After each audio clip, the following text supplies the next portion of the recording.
All right, look, when it was first announced in September 2025 that Nintendo would release a plastic replica of the Virtual Boy. To Nintendo Classics. Oh, Virtual Boy. that's wild. You'll be able to enjoy a collection of Virtual Boy Huh. games in stereo. I immediately knew two things. One, I can finally play the original Mario Tennis. Two, I had to buy this. What? Boy hardware. They still give you a headache? This is crazy. Look, I know this is dumb. Everybody knows this is dumb. Video games are sometimes dumb, and sometimes it's fun to do dumb things. It's so like, I doubt these games are going to be good, but like, so 5 months later on February 14th, instead of going on a date, I purchased the dumb plastic Virtual Boy from the official Nintendo website, and 10 days later, I finally got it in my hands.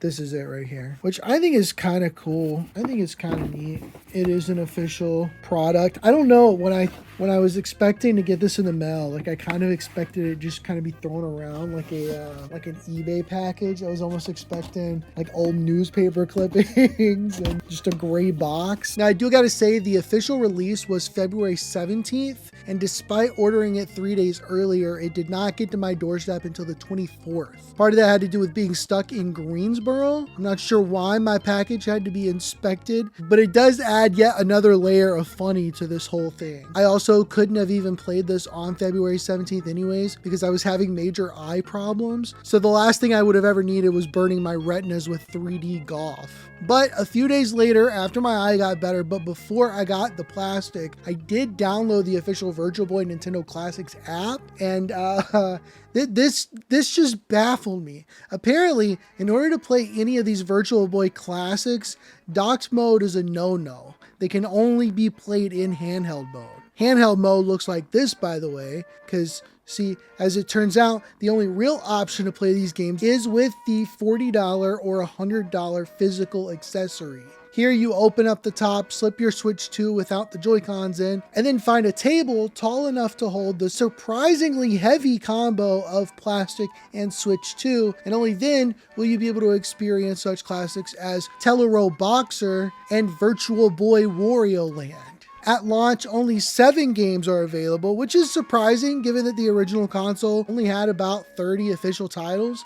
My own disappointment arose when I realized that I wouldn't be able to record my gameplay. I tend to exclusively play games on my TV now, and I try to record all of my video game sessions in case I want to use the footage for future YouTube videos. Nintendo doesn't care about my needs though, so I cannot record any of these Virtual Boy games off of my docked Nintendo Switch 2. And I can't even play them in handheld mode. You'll see in handheld mode that the gameplay is doubled and very tiny. Now obviously this is a part of the process that's needed to create that 3D effect with the accessory, but the quirked up thing is Virtual Boy emulation has been around for quite some time now. So not only can you play most of the officially released Virtual Boy games in full screen without needing a $40 or $100 add-on, but you can also get rid of the red filter and go for a more monochrome or green look, making it closer to like a Game Boy game. Keep in mind that the original Virtual Boy tanked so hard because the stereographic 3D effect was giving people migraines. It's genuinely astonishing that Nintendo re-released these games in a state that's only playable in a way that emulates the original hardware. My initial excitement about this whole thing came from a place of video game preservation. I'm into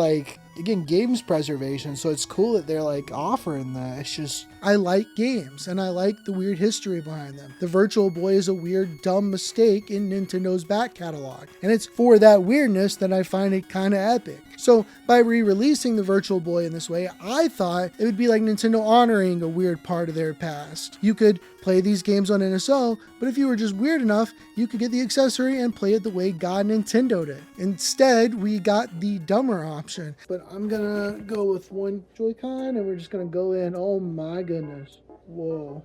Holy crap. We are in the official NSO, but I can't use just the one Joy-Con. So I gotta figure out if I can set it up because it's very heavy. By forcing players to get the physical accessory, it makes the inclusion of these games on Nintendo Switch Online very confusing. As is, most people will never download the Virtual Boy app. And maybe you would argue that most people were never going to download the Virtual Boy app to begin with, and you'd probably be right. But in the off chance that somebody does download the app, maybe because they want to check out this weird piece of Nintendo history, I think it would have made sense to let the people play the games on their TV or in handheld mode. This app is a part of the subscription that I pay for, but its content is put behind another paywall. Never mind the fact that these games are also only available on the Switch 2 with the expansion pack of Nintendo Switch Online. This may very well be the most paywalled Nintendo thing ever. And for what? The stereographic 3D that gave me a headache after 5 minutes, because of course it did. I'm already prone to headaches, of course. The stupid 90s virtual reality gimmick device that infamously gave people headaches gave me a headache. Of course, they did include a safety guide as CYA policy, where they specifically say to play shorter sessions to get used to the hardware, which is another reason that it blows my mind that this is still the only official way to play these games. For most of this video, you've seen footage from Virtual Boy games, but obviously I had to acquire that footage elsewhere. Not only can I not record these on the Switch 2, but there'd be no way I could play this thing more than 10 to 20 minutes max. Not only did it give me a headache, but the only way I could set it up was on this laptop tray I have, which isn't tall enough for me to comfortably sit and play this thing. I think it's safe to say that I've played about as much of this as I'm gonna play. As far as the physical accessory goes, for being like a weird replica collector's item, it is kind of cool, but it's also not worth $100. The whole thing is straight plastic, so none of these buttons do anything. It's also massive, so I really have no idea where I'm even going to display this thing. They do have the $40 cardboard variant of this, but quite frankly, I think this plastic one should have been $40. The cardboard one should have been closer to like $20. Maybe if they came with like a physical game cartridge with the entire Virtual Boy library on it, maybe then $40 and $100 would be more reasonable. As is, I feel like an idiot for purchasing this so quickly, but considering how funny it is that I have this bullshit on my shelf, even if I could change my decision, I'm not so sure if I would. Although my major beef with this whole thing is, why the hell isn't Mario Tennis playable at launch? That's the whole reason I got this damn thing.